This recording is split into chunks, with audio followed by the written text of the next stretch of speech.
Picture this. It's June 18th, 1815. The air is thick with gunpowder, the fields outside the Belgian village of Waterloo are muddy from days of rain, and the fate of Europe hangs in the balance. Napoleon Bonaparte, the man who had reshaped the continent in just over a decade, is making his final gamble. Now, in our timeline, he lost. The British under Wellington and the Prussians under Blücher crushed him, ending his reign for good. But what if that hadn't happened? What if Napoleon had won at Waterloo?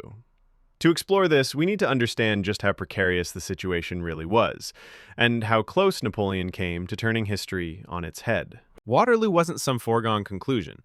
Napoleon had already returned from exile on Elba, rallied the French army, and marched into Belgium with a bold plan: divide and conquer. He aimed to strike the Anglo-Dutch forces under Wellington and the Prussians under Blücher before they could unite. On the morning of June 18th, the battlefield was still drenched from rain, delaying Napoleon's artillery. His forces were good, veterans of countless campaigns, but not invincible. The British held their ground stubbornly, and the Prussians were racing to join the fight. Now imagine one change. Marshal Grouchy, who in our timeline failed to block Blücher's army, actually succeeds. The Prussians never arrive. Wellington is left alone, and Napoleon's concentrated attack breaks the British lines by mid-afternoon. In that alternate moment, Wellington retreats, perhaps even surrenders, and Napoleon stands victorious once more. If Napoleon had won at Waterloo, the political shockwaves would have been immediate. Remember, the Seventh Coalition, Britain, Prussia, Austria, Russia, was united in one goal: stop Napoleon at all costs. A French victory would have shattered that aura of inevitability. Britain would have been humiliated.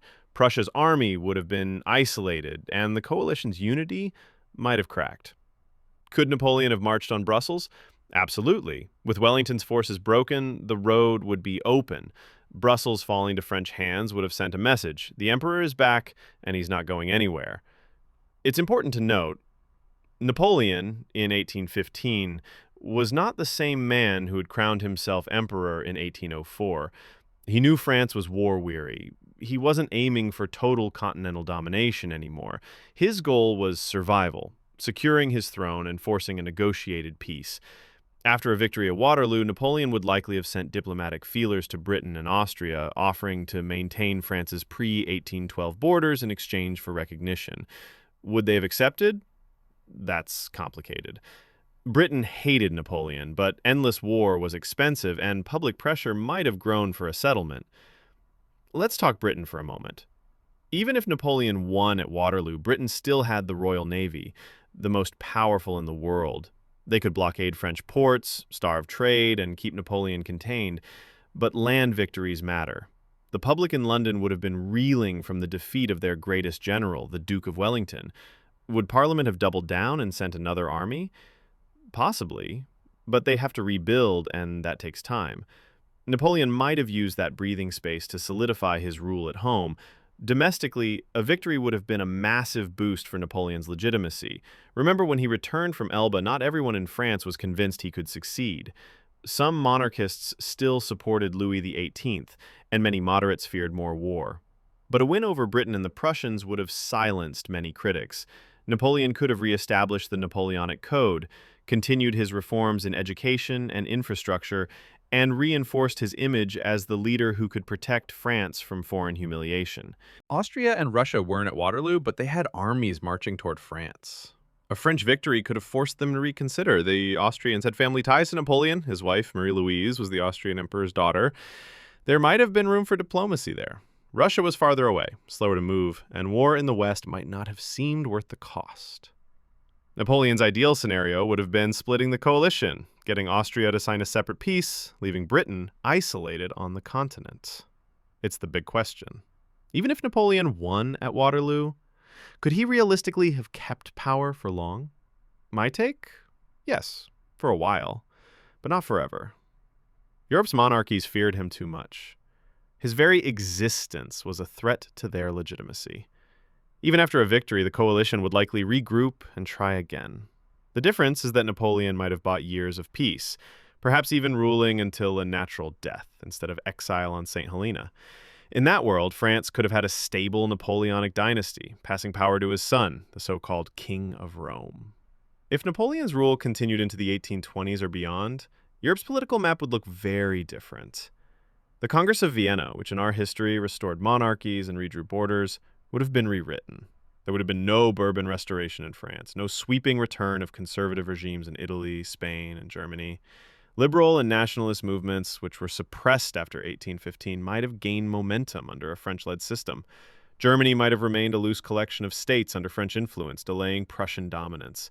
Italy's unification might have happened earlier under French support. The revolutions of 1848 could have had an entirely different character, or perhaps happened decades sooner. Britain and France were also colonial competitors. A surviving Napoleonic France might have had the resources to strengthen its holdings in the Caribbean, Africa, and Asia. Could they have challenged Britain's dominance in India? Probably not directly. The Royal Navy was still too strong, but in places like Egypt or West Africa, the balance might have shifted. The scramble for empire later in the century could have been a three-way contest between Britain, France, and possibly a still strong Spanish Empire under French influence. Across the Atlantic, the United States would have been watching closely. In 1815, America had just ended the War of 1812 against Britain. If Napoleon humiliated Britain on land, Washington might have seen an opportunity to expand influence, perhaps in Canada or the Caribbean. A longer-lived Napoleonic France might have rekindled ties with the U.S., possibly even supporting American ambitions as a way to weaken Britain. But let's not romanticize this. Napoleon's France was a military state, and maintaining the empire required constant readiness for war. Even after a victory, France's economy was strained and war debts were heavy. A prolonged standoff with Britain could have drained resources, especially if the naval blockade continued. And there's another factor: nationalism. In Spain, Italy, and Germany, local resistance to French rule had already been fierce. Holding on to those territories would have required political finesse, not just military occupation. If Napoleon couldn't manage that balance, rebellion could have chipped away at his empire from within. If Napoleon had survived politically, Britain's 19th century dominance might never have happened in the same way. No Pax Britannica, the long period of relative peace under British naval supremacy. Instead, we might have had a tense multipolar Europe with France and Britain constantly testing each other's strength.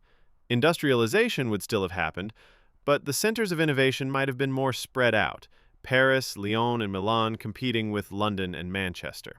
The cultural dominance of the French language might have lasted far longer. In our timeline, Napoleon's defeat at Waterloo became a symbol, the moment when ambition met reality. It's used as shorthand for ultimate failure. But if he had won, Waterloo might have meant something else entirely: the moment France reclaimed its destiny.